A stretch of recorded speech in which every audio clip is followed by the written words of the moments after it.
ya teman-teman, menyalurkan hobi. Misalkan hobinya teman-teman itu berternak, ataupun hobinya teman-teman itu memelihara burung, ataupun hobinya teman-teman itu bercocok tanam, ya sudah teman-teman lakukan yang bisa membuat teman-teman itu bahagia. Biasanya kalau misalkan orang gangguan asam lambung itu biasanya semenurut pengalaman saya itu hanya terpuruk di situ-situ saja ya teman-teman. Dulu sebelum saya memahami gangguan asam lambung, GERD, anxiety, dan psikomatis itu, dulu saya cuma duduk di rumah, di dalam rumah gitu kan, termenung, menderita ya, rasakan penyakit, selalu berpikir ke hal-hal yang negatif, selalu memikirkan penyakit, selalu memikirkan kematian ya teman-teman, selalu memikirkan anak dan istri saya, kalau saya mati gimana gitu kan.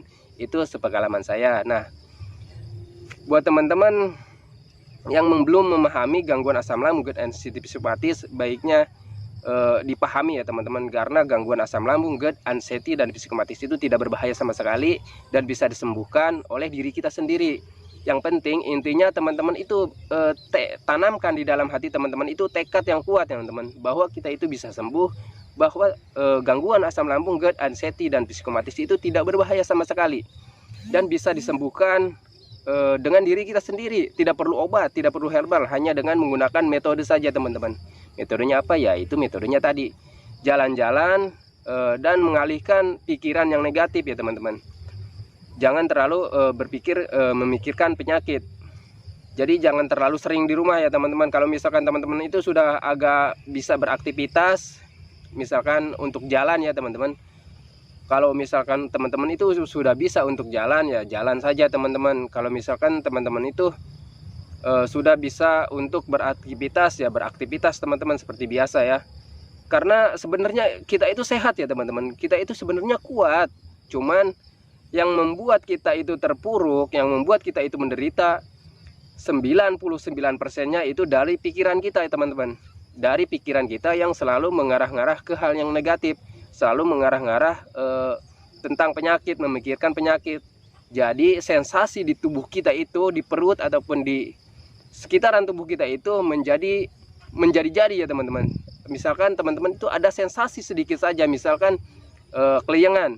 Nah, jika teman-teman itu dipikirkan lebih dalam lagi, selalu rasakan si keliengan ini, harusnya misalkan durasinya nggak lama ya teman-teman, misalkan durasinya itu harusnya 15 menit.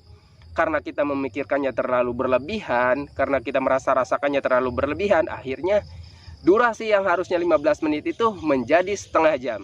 Dan jika durasinya harusnya setengah jam, itu menjadi 1 jam. Seperti itu teman-teman.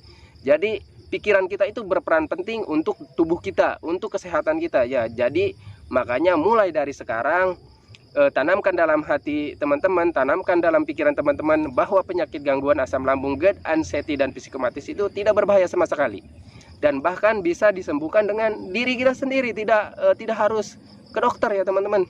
Itu sepengalaman saya. Tapi saya juga dulu sebelum memahami gangguan asam lambung, GERD, anxiety, psikomatis, dulu juga saya beberapa rumah sakit ya, saya melakukan pemeriksaan, bahkan sampai dirawat juga ya teman-teman. Berapa hari dirawat itu, sampai 5 hari ya di rumah sakit.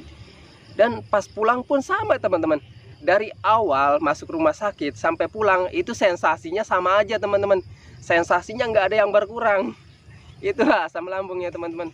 Jadi obat itu tidak berpengaruh besar ya untuk asam lambung, GERD, anxiety, dan psikomatis itu.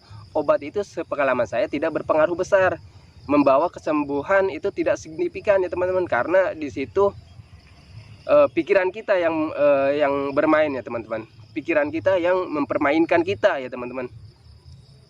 Jadi 99% itu penyakit asam lambung, GERD, anxiety, dan psikomatis itu dari pikiran. Dan yang 1%-nya itu cuma asam lambung. Asam lambungnya itu cuma 1% ya teman-teman, kecil sekali kan, tapi sensasinya luar biasa ya teman-teman. Karena ya itu tadi ya teman-teman, semuanya dipicu dari pikiran. Dari dulunya 3P kita yang berantakan. Misalkan pola makannya tidak teratur, pagi pagi kadang-kadang sarapan, kadang-kadang enggak ya kan teman-teman. Nanti sore